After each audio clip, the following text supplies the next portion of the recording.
Hi, I'm Robin Schultz with the Hoover Channel. Don't forget to hit subscribe so you'll always know when we have a new video coming up.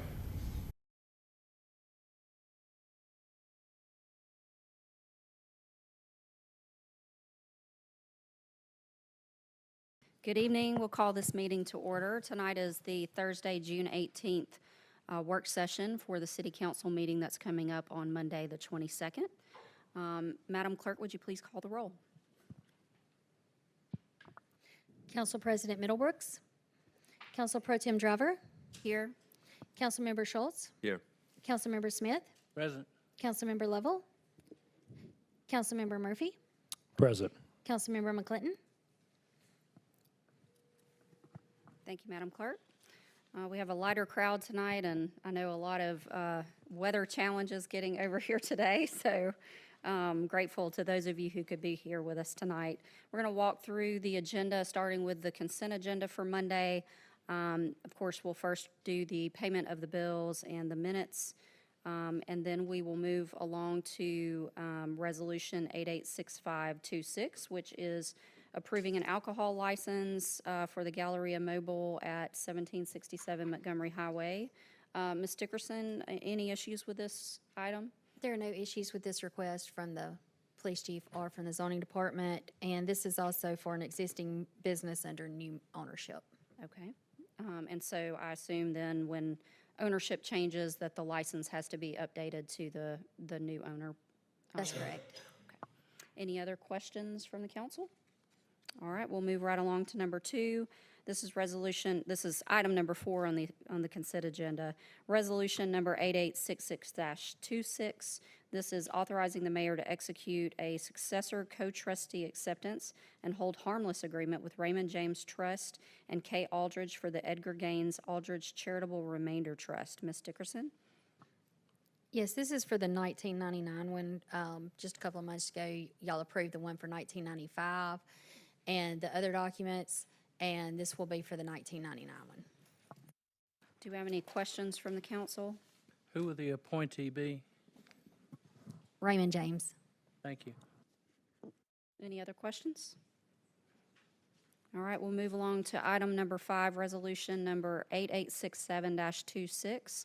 This is a resolution authorizing the mayor to execute a grant agreement with the Alabama USA Semi-Quincentennial, that's a mouthful, Commission for Hoover's 4th on the 1st Independence Day celebration. Mr. Pepper, how are you? Yeah, good evening. How are y'all? Good evening. I'm glad I don't have to spell semi-quincentennial. It's hard enough to pronounce. So this is just authorize the mayor or his designee to sign the agreement for the grant. We've already been awarded it, and I think later on the agenda, there's a budget amendment to accept the money. So it's $2,500 that we'll use toward our festival out at the Met, 4th on the 1st on the 4th. No, 4th on the 1st. There it is. Fantastic. Any questions? Mr. Pepper, I know we're all excited. I personally have to miss that when I'm going to be on a planned family vacation that we plan a year in advance, but I'm really disappointed to miss out because it sounds like it's going to be amazing and free admission to the community, cheap food, and lots of great entertainment. So we're excited about that. Today, we've got a guy that's coming and will paint a 4-foot by 5-foot painting in about less than 3 minutes with a theme, a patriotic theme. And I've seen the guy on national television before. It is amazing. It is going to be so cool, and we'll be able to put that up on the big board while he's painting. So it's going to be a fun night. That's exciting. I know you and the staff have planned some amazing surprises for everyone as well, so very good. Thank you, Mr. Pepper. I've got the next one. You got the next one? All right, so item number 6 is resolution number 8868-26, and this is a contract with Lumen Arts Entertainment for the 1st on the 4th. Right, so Lumen Arts Entertainment, this is to sign an agreement with them. They will be providing some entertainers, family-friendly, balloon twisting, jugglers, stilt walkers, that sort of fun stuff for Exciting. our event. Okay. All right, any questions for Mr. Pepper? Fire performers, it says, yes. That's right. All right, moving right along then, if no questions. Number 7 is Mr. Moose Cope. It's coming down to talk about 8869-26, which is an agreement with Microsoft Corporation for volume licensing. Evening, Council, Mayor. Every 3 years, we have to renew our Microsoft licensing. This covers our servers, our databases, our operating systems for all of our PCs, our email and exchange and calendar licenses and stuff. So the agreement is a 3-year agreement, but it's paid annually. And so I believe this year is $318,000 for the year in the agreement. And then we'll do a true-up each year for any increases in the number of licenses that we use above our current standing in that setup. Any questions? Mr. Schultz? I have several questions. Sure. Let's start with we're using on some of them per device and some per user. What is our reason for going with certain licenses are being used per device? How many users are there in the city? Approximately 150 users. Okay, but we're not buying a license for every user, or we are? We are. So and it depends on exactly what type of license you want to get into. If you're talking G3 versus G5 licenses for Office or Outlook, whatever you want to call it, we run approximately 800 G3s and 50 G5s. Basically, due to the price differentials inside of it, the G50s are for department heads and other higher status positions, however you want to classify those. There's some additional functionality that they get inside of there that the regular users don't use, and just to minimize some of that cost. Okay. Does this cover only the city, or does it cover the library as well? It covers the library from the aspect of the software that they use from us. Anything else that they would get from the Library Coalition, Jefferson County Library, that would all be covered through that side of it. So the office licenses, all that is on this side, is that correct? Correct. If it's, like I said, if it's our equipment, if it's our hardware, we're paying for the licenses. If it's not ours, then it's coming through their stuff. Got it. Okay, thank you. Okay. Thank you, Counselor Schultz. Any other questions from council? Thank you, Council. All right, thank you. The next item on the agenda, number 8, is resolution number 8870-26. This is a resolution authorizing an extension of a letter of intent to sell the property located at 3021 Lorda Road. Mr. City Attorney, I believe you have an update for us on this one. Yes, ma'am. The purchase price is the same, 1.9. What has changed is the closing date will be August 7, and they're paying an additional $10,000 in earnest money, and we have so far kept $15,000 in earnest money that's not credited toward the purchase price. So we've had one inquiry that was not adequate, and we think that we're going to be able to get this closed. I'd asked for a commitment letter. They said that they'll get as quickly as they can. That's all I can tell you. So it's be about a 6-week extension of time. Questions from the council? Mr. Waldup, what kind of issues have they been running into to delay the closing? I think the primary issue, I think, is an SBA loan that they've applied for, and it takes a little more time to get there.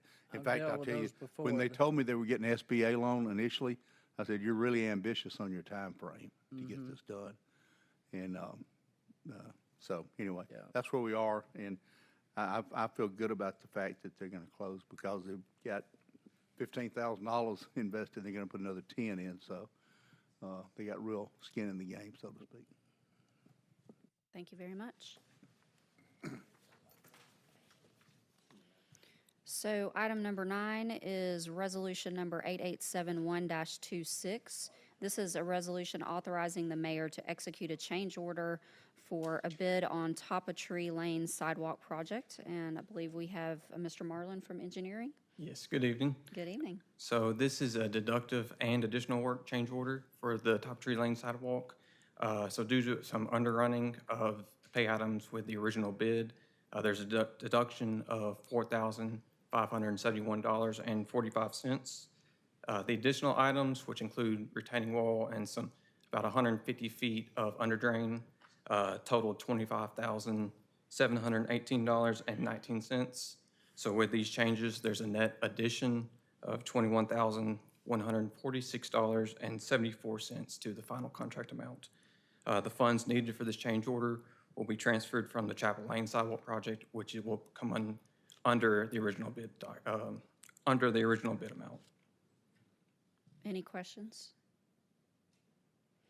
Has this portion of the sidewalk project been completed, or when do we expect that? Yes, the Top Tree Lane sidewalk project is complete. Okay. All right. Thank you very much. Thank you. All right, next we have Ms. Carrier and Mr. Brittle, I believe, on resolution number 8872-26. This is a resolution authorizing the mayor to execute and purchase casualty insurance with the Travelers Indemnity Company for the city. Yes, good evening. Thank you very much. I think I do have the next 4 items, and these are all annual renewal items, insurance products that expire at the end of the month. And I am pleased to be joined tonight with James Brittle. He is our insurance consultant and was the broker for the renewal of each of these items. So the first item is the renewal of our traveler's policy, and you may recall this is our insurance for automobile liability, our law enforcement liability, our umbrella. We did transition this policy this year from an 11/10 renewal date to a 7/1 renewal date to coincide with the renewals of most of our other policies. This quote does have an increase of approximately 10%, which is $79,712. This is a result of increased automobiles, staff, a larger budget. All of those factors play into the rating of our account each year. It is expected that this increase will be included in our internal service fund, and I'm not requesting an additional budget amendment at this time. But I'm happy to answer any questions you might have. I do have one question. You mentioned a larger budget. What budget are you referring to, and how would that relate to the amount of premium that we're charged? So when the underwriter rates our account each year, she compares our financial records, our number of employees, with what our expiring policy is. And so as far as the budget numbers. You want me to, most of the casualty lines are rated off of, outside of the auto, off your expenditures as an entity, because that is the closest measure to the risk that the city is generating for the carrier. So as your expenditures go up, it's a very clear parallel to the broadening of services and the broadening of exposure. So your expenditures from a budgetary year were up 9.5%. So actually this rate increase went down. The actual true rate that they use actually went down. The premium is up, but it's because your expenditures as the city are up from what was projected for last year versus what is projected for this year. Is that Clear as mud. We can send you, I'll be glad to send you the backup data if you would like to see that, what was submitted. Yeah, maybe just a high-level summary or something for the council. Okay, would we do would have be that, helpful. so happy to do that. Okay, thank you. Other questions? Yeah, I have a couple. Under the market responses in there were 3 companies that declined, did not want to submit bids. But there were more companies out there. You only sent it to 4 companies total? No, it was sent to every carrier that would write public entity business. Okay. One of the dynamics in the insurance market today that often gets misconstrued by the way people understand insurance is you as an individual could have 12 people write your personal lines insurance. Commercial insurance companies are much more narrow in their focus, and each year that goes by, there are fewer and fewer that will consider different types of exposures. So while we've approached even more than we thought would give us a quote, the primary carriers that write public entity insurance in a package program like this all declined to quote for various reasons. It has nothing to do with the city's risk profile. Most of it has to do with the pricing that you already have. And you said our existing insurance expires in November, or No, sir, we transitioned, the current policy actually expires June the 30th. Okay. And this one will pick it up from July 1st moving forward for a full year. This was just kind of a transition year for us. It had an odd renewal date of November the 10th, and that's bothered me from the very beginning. I've wanted to change that, so I wanted it back on July 1st, which is our property and some of our other renewals. So James helped me with getting a policy back in November that we only paid so much up front and so much a month so that we could stop it at the end of June. Unfortunately, they wouldn't write us a policy for just a few months. So that was the way we were able to transition that this year. very good. I'll have some questions on the other ones once we get to them. Okay, absolutely. So the only question I have, just to piggyback on that, so I guess the feedback you receive is that, assuming they look at the previous rates and probably decided that they wouldn't be in a good situation to be marketable to win? Right. Okay, the other so, orders. yeah, so that's another question. So the question I have on that is that, I forgot, this is not really considered a bid. This is more of a request for RFP, more so. And if that, okay, so you answered that question. So if that's the case, if it's only one person that requests, they're in the catbird seat to kind of raise the rates, did we keep it? Are they the same, or they? When you don't have more than one person, then the competitive nature goes out the window, in a sense, right?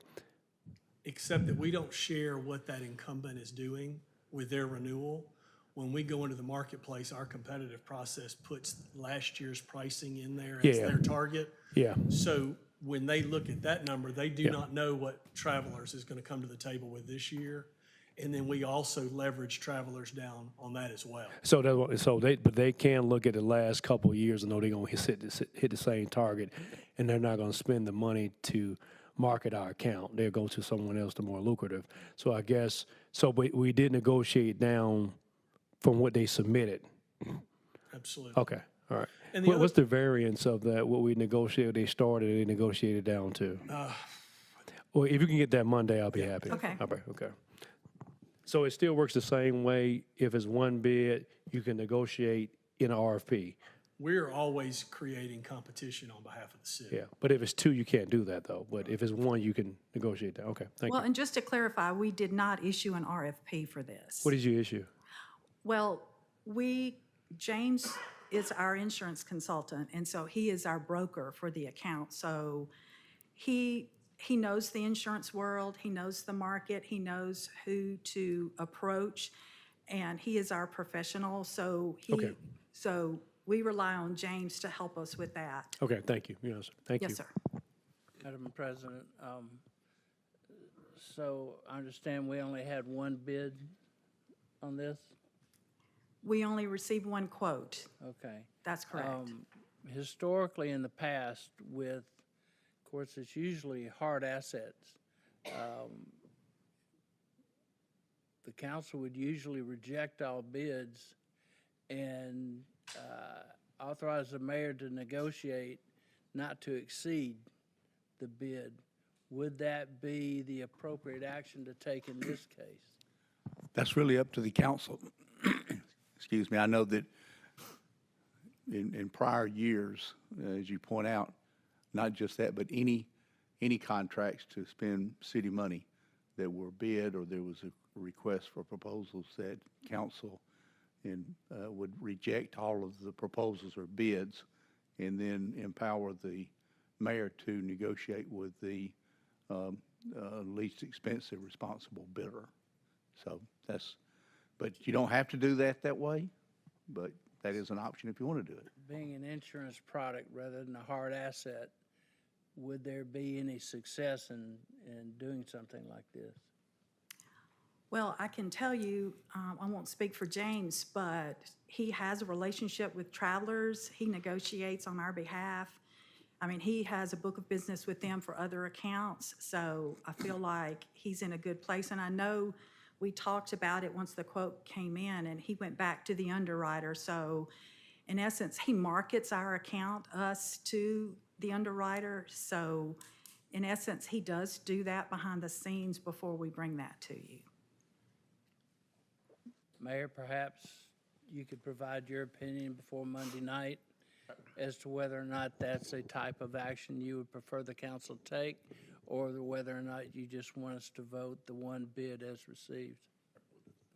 So just last point, and don't just send it to me, if you can send it to all the council, if you can send the start off and what you negotiated down, what I requested, and then I'm assuming now that it's coming through you, but then to Gene's point, the mayor will give his opinion when it comes on his agenda if we should move forward with it, right? So if you can show the beginning and the start and the finish, that'll be great. Yeah, we'll get, and can we get, Okay. you know, the specifics on those options? It sounds like people threw up their arms and just did a quote. I mean, there's some dynamic behind that I can go into really briefly if you're interested. I think it's relevant to this discussion. There is a major carrier in the state of Alabama that insures municipalities called the Alabama Municipal Insurance Corporation, AMIC. They are a very qualified and write some of other clients. They have a hard underwriting no on any large city now in the state of Alabama. So you take the major player out of contention, has nothing to do with anything but the size of the city. The next candidate is Liberty Mutual, which has a national program, well-known insurance company on public entities. They will not write public entities in the state of Alabama because of Amic's dominance of the space. Old Republic is another and the third choice, and Old Republic can't write in Alabama because they reinsure Amic. And they provide the backstop for that municipal insurance corporation that writes all the small cities, water authorities, and things like that. So this is the dynamic that we face and we work through. So your question about whether there was an RFP, our process is very similar to an RFP. We take a package of information based on the city's performance and experience, and we approach each one of these carriers individually without revealing anything other than the expiring premiums, because they want to know a target price. And our target is always expiring or lower. And so at that point, that's how we create the competition in this renewal. Ms. President, I would request we get like as an executive summary of what feedback you received. Give me your name, sir. James Brittle. James Brittle? Yeah. Feedback you received from the other entities, so we'll have that for the remaining of the council. And then the before and after to give us an idea of what it was, and then they'll come through the mayor's office to see what his recommendation for that will be. As well as the factors that go into the increase of the casualty insurance by 10%. I mean, we may have had an increase in the expenditures that were looked at, but we don't have a 10% increase in revenue, so that's money that can't go to something else. So we just need to understand the basis for that. Not a problem. I do have some additional questions, though. I think one of the things that may not be clear, and to kind of add to Councilor Smith's point, is we're using USI to seek the pricing on the insurance. So we are using one entity to gather the pricing. Based on what I read on your 4 sheets on USI, you are not a commission-based entity.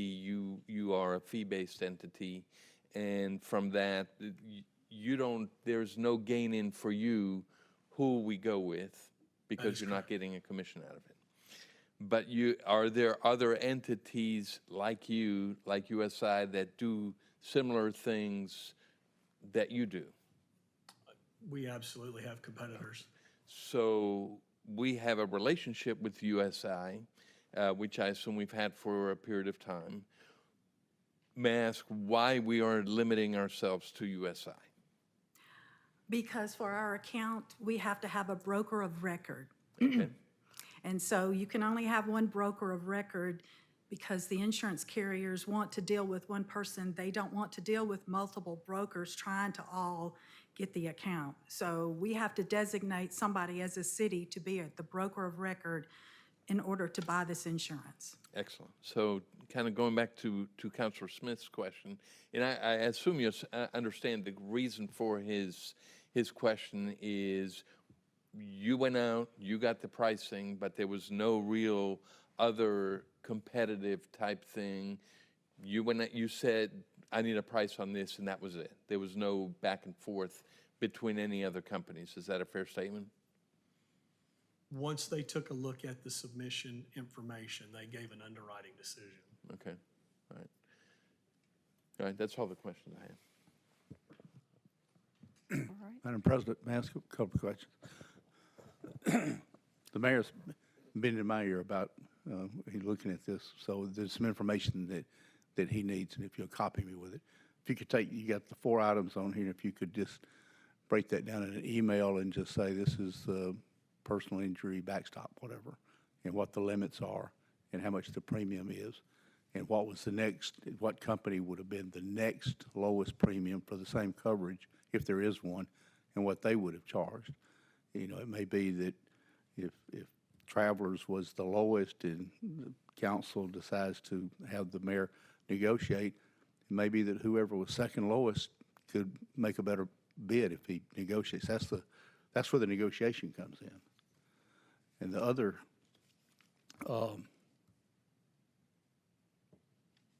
question I have is Mr. Brittle.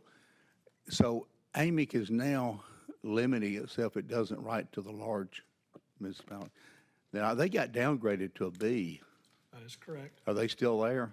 They are still there. They are Well, still hey, paying this is claims. just my opinion. I don't think that's a great company.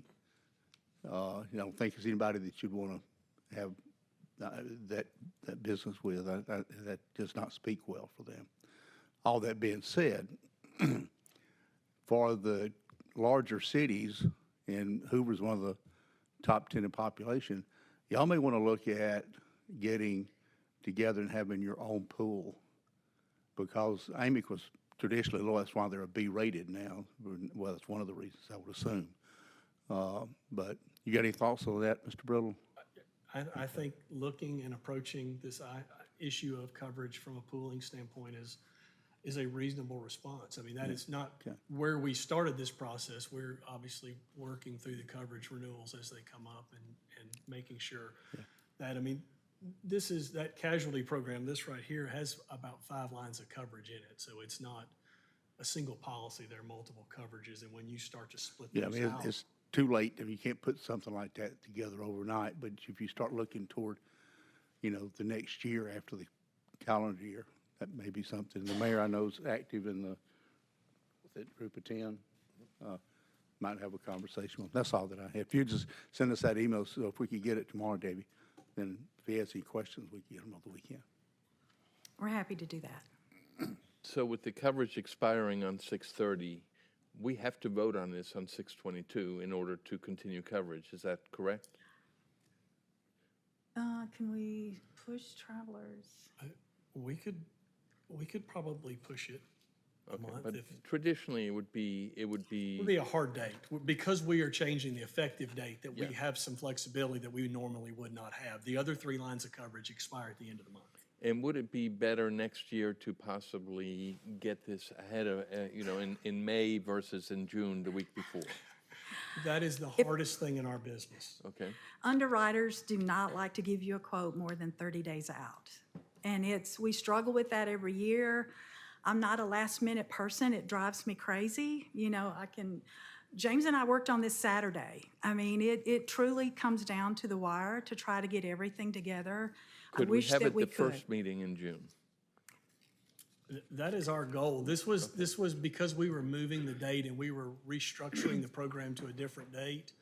Travelers did not just have to make a decision, they had to re-underwrite the whole account, which slowed that down. And ultimately, the goal was to put these 2 property and the liability lines together so that if we had the opportunity to leverage that combined premium in the marketplace to find the city a better option, we would have the ability to do that at one time. That was the driving factor of trying to get these on the same date. We were losing that opportunity.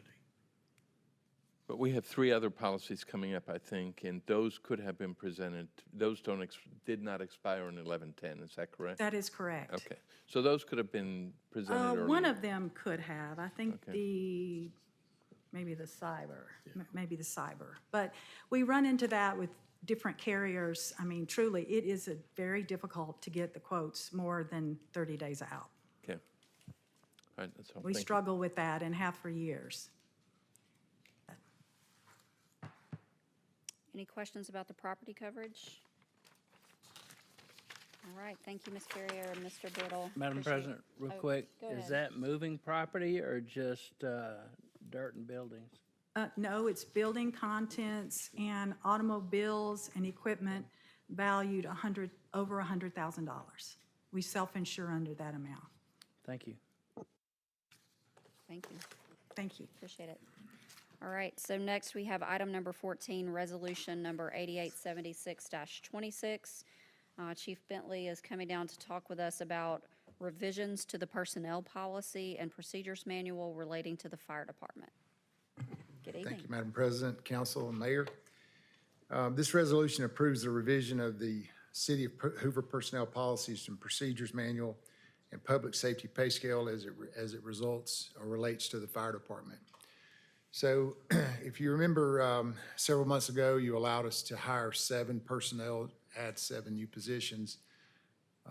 3 of those positions were to upstaff truck 4 back to 4 personnel, and 4 people were going to be used to provide the 9-shift Kelly Day cycle and to change our work cycle.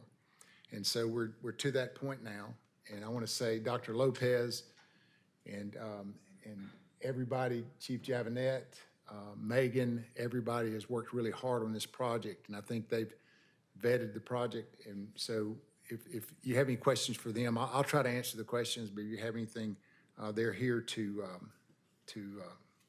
give specific information. So there are 7 departments around us, 7 fire departments that have 9-shift Kelly Day cycles that operate off of a 27-day cycle. And so the point of this project was to hopefully help us with recruitment and retention. The departments around us that have this are Birmingham Fire and Rescue Service, Bessemer Fire Department, Vestavia Fire Department, Homewood, Centerpoint, Helena, and Irondale. We currently operate under a 26-day cycle, and we have a Kelly Day every 13 shifts. So the Kelly Day cycle kind of bleeds over into 2 different cycles. And I don't want to get too down in the weeds because it's extremely complicated, but I want to also be transparent to where if you have questions, you can ask questions at any point. The Chief, proposal, these people might not know what a Kelly Day is. I'm going to get to that, yes, sir. And so the 26-day cycle, we're proposing to move to a 27-day cycle. Currently, we work 8 shifts in 26 days. That's how firefighters work on our current schedule. Anything over the 8 shifts in 26 days, they earn overtime. That threshold, the FLSA threshold, is 192 hours. So anything over the 192 hours, they earn overtime.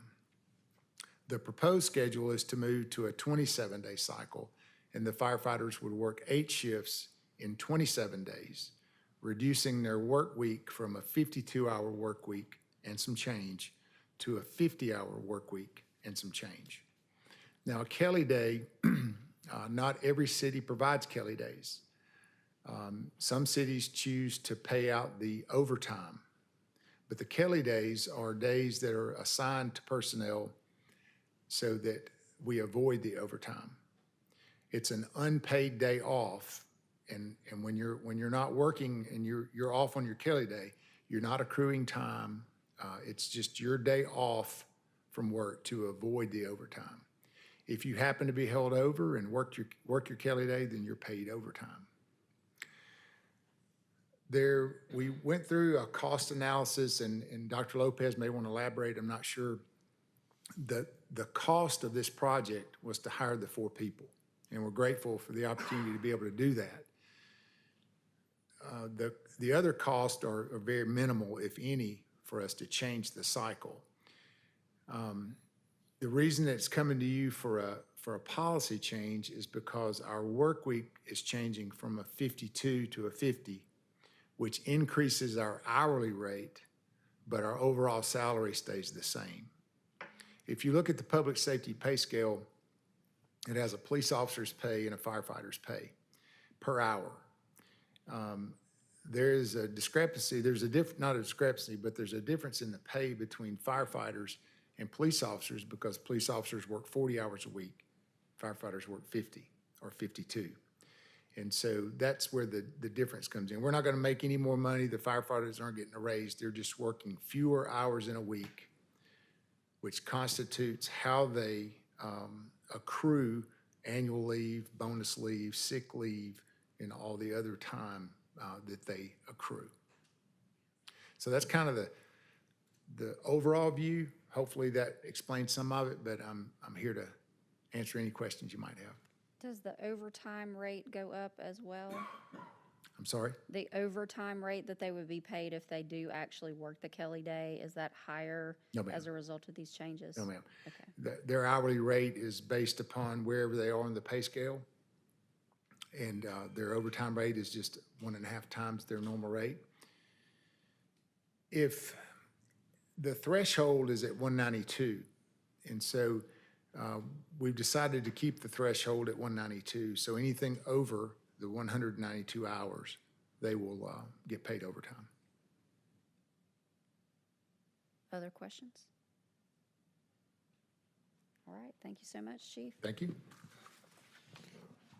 Next, we have Dr. Lopez to talk about some budget amendments for the fiscal year ending soon, September 30th of '26.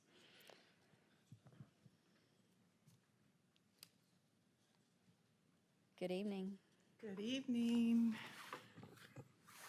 All right, so on the Exhibit A, we have a few items on this budget amendment. The first item is related to the Police Explorer program.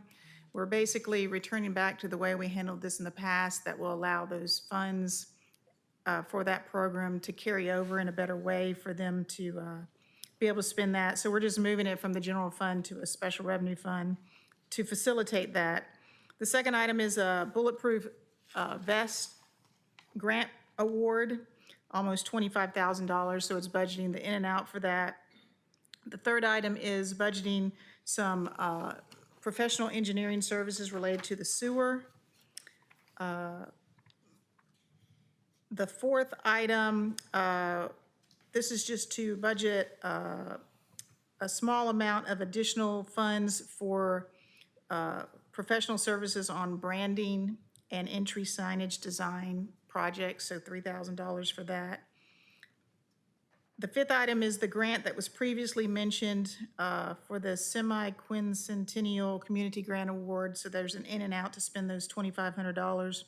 The sixth item is revenue and expense in and out for $20,000 related to the Guinness World Records project. The seventh item, you remember the contribution that Mike Shaw provided related to Lock Haven improvements, the $25,000, so it's budgeting the revenue and expenditure for that. The eighth item is reducing the Chapel Lane sidewalk project in order to provide the $21,200 for the top of tree sidewalks change order that was just mentioned earlier. The ninth item is we already have $250,000 that was budgeted for the jail control center upgrade. After reviewing that and updating those quotes, we're going to need closer to $500,000, so it's budgeting the additional $250 that's coming out of federal inmate funds. In addition, also coming out of federal inmate funds is $30,000 for fitness equipment for the police training center.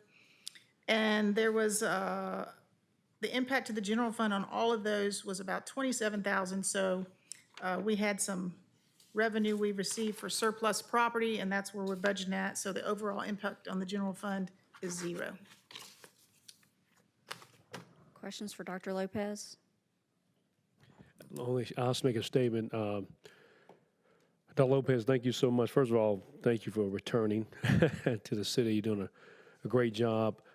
During this process, I know you get your hand wrapped around continuously of all the changes that have been made and changes that come from state and county practices. But I would love to know if possible, whether it's at the end of this cycle, what type of capital expenses you're thinking we're going to see from basically all of our departments. There's a lot of needs, but there's a lot of heavy level risk, and we're well past our useful life on those. And to give us an idea of this 4-year term, where we need to be from a capital standpoint to reduce those risks, so we won't be paying 3 and 4 times to replace things in the building if the roof is leaking and replace trucks. So I do want to know what that looks like as time progresses and what we're looking through. Certainly, we're already starting that effort with our budget process this summer, so. All right, thank you so much, Dr. Lopez. I believe, Mr. Martin, you have the next several items, numbers 16, 17, 18, and 19. We'll start with number 16, which is an ordinance amending the Municipal Code Section 8453, Standards and Requirements for Mobile Food Unit Operation. Yes, good evening. The first item you have is changing the municipal code related to food trucks.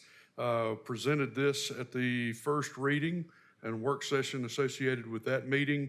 At that time, council pointed out that there may be special events where food trucks are located in parking spaces, on street, or close to sidewalks. So we went back and made an adjustment to this ordinance to account for that.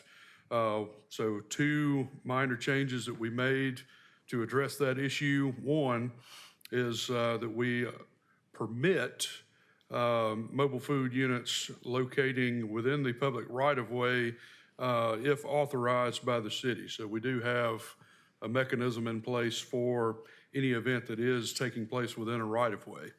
And the second part is addressing specifically the sidewalk issue.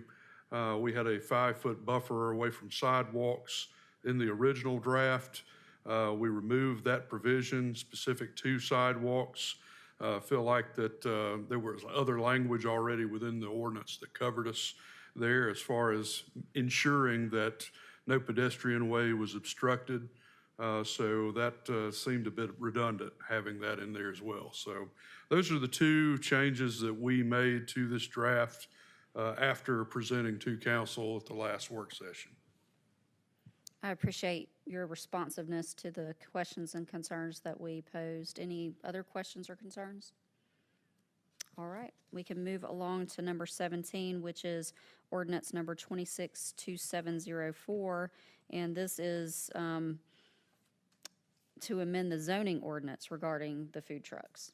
That's correct. This piece will amend the zoning ordinance, allowing food trucks as conditional uses in certain cases, and also as portions or a part of special events that occur within the city. Let's see, there's been no change to this part of the food truck amendments since the last time. It does create a new use classification in our zoning ordinance, food truck courts, which would permit the development of individual sites for the purpose of hosting food trucks and ensuring that there is ample parking, ingress, egress, fire apparatus considerations, and the like that goes into the development of those food truck courts. That was in response to some comments that we received from council members wanting to create a way for food trucks to operate across the city, not so much in the haphazard manner that they're operating now, setting up on the side of the road in parking lots, but in a manner that would be consistent with how other commercial lots are developed and considerations for the development of the site, access to utilities, ingress, egress, and the like. And it looks like the food truck courts would be conditional uses under the zoning where those are permitted, which is some of our commercial zoning, industrial, planned commercial and planned industrial. That is correct. And then it would be permitted by right to have temporary food truck placement for planned office and planned industrial areas. Is that right? That's correct. as an accessory use, meeting the criteria of the zoning ordinance. Any questions? All right, we'll move along to number 18, which is a resolution declaring a weed and other vegetation nuisance at 3491 Flintshire Drive. Let's see, I can take this in a bundle, 18 and 19. We have the addresses 3491 Flintshire Drive and 2337 Tyler Road. As of right now, both of these properties are still out of compliance from the weed and vegetation ordinance that we have. And our recommendation would be to declare them nuisances. Any questions for Mr. Martin on these items? All right, thank you, Mr. Martin. Next, we have some public hearings that we will be setting, so we will continue with Mr. Martin for those as well. Number 20 is Resolution 8863-26, which is a conditional use allowing expansion of an existing church building at 6 Green Hill Parkway. Yes, this first conditional use case, there's an approximately 2,500 square foot addition to the church located at this address. As part of the expansion of the church, it necessitated the need for additional parking to be included on the site that meets city specs as far as lighting and landscaping is concerned. The Planning Commission considered this case at its previous meeting, and it comes to this body with a positive recommendation with 3 conditions. 1, that photometrics are included as part of the lighting plan with the permit set. 2, the site is developed in substantial conformity with the conditional use plan. And thirdly, that the church obtains a revised certificate of occupancy upon completion of the construction. So we will have an opportunity at the work session before this public hearing to ask any questions that we have at that time.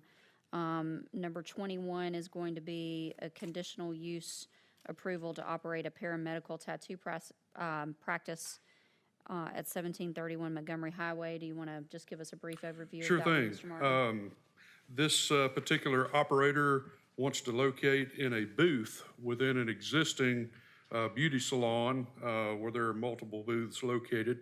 The building, the address itself is located in the commercial shopping center. Ollie's is, I guess, the primary tenant, along with Second and Charles and some others. It's directly across 459 from where we sit tonight. This particular operator wants to practice paramedical tattoos. And in this particular case, in diving in exactly what that entails, the practice is to replicate natural skin tones and features. And so with that understanding, Planning Commission also heard this case at their prior meeting. It comes to you with a positive recommendation with a couple of conditions. 1, that the business is only engaged in paramedical tattooing, replicating natural skin tones and features as provided by the applicant in the application. 2, a certificate of occupancy and business license are obtained by the applicant prior to conducting business. And finally, that the conditional use, if granted, would not be transferable to another business owner in this particular case. All right. And next, item number 22, resolution number 8861-26, which is declaring a nuisance and unsafe conditions that exist on the property located at 5823 Ryan Village Drive. That's correct. We'll have the public hearing at your next meeting on July 13th related to this large multifamily complex and the conditions that we discovered thereon, conditions that have remained in a deplorable state for an excessive amount of time. Our notice has gone out for the public hearing, apparently got the owner's attention. We actually had a meeting, staff did today, with the property manager seeking some next steps.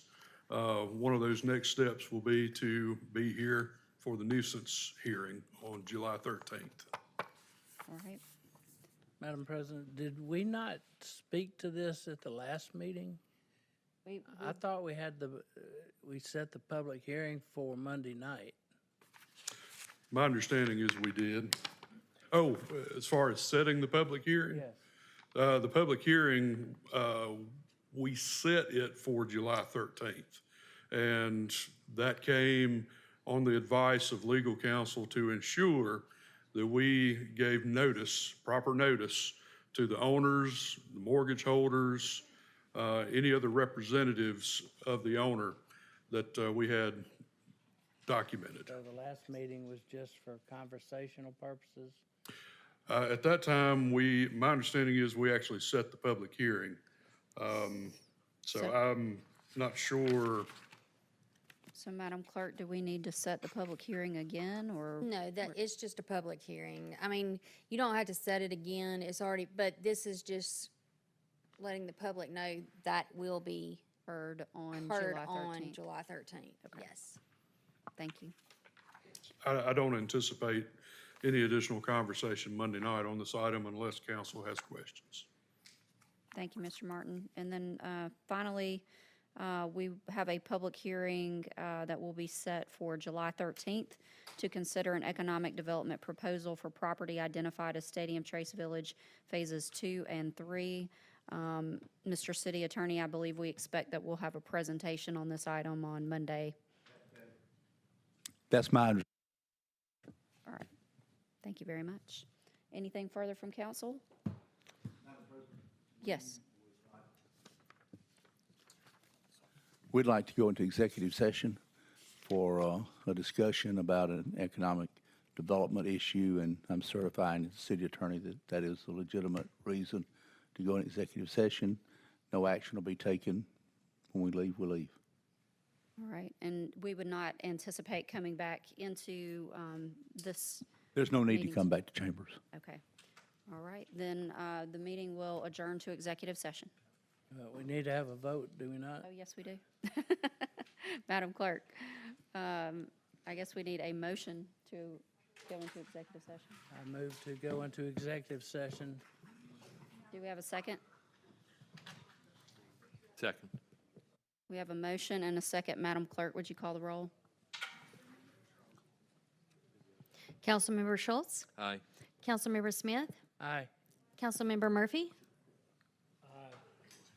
Council Pro-Tem Driver? Aye. All right, with a vote of 4 ayes, the motion passes, and we will go into executive session. Have a good evening, everyone.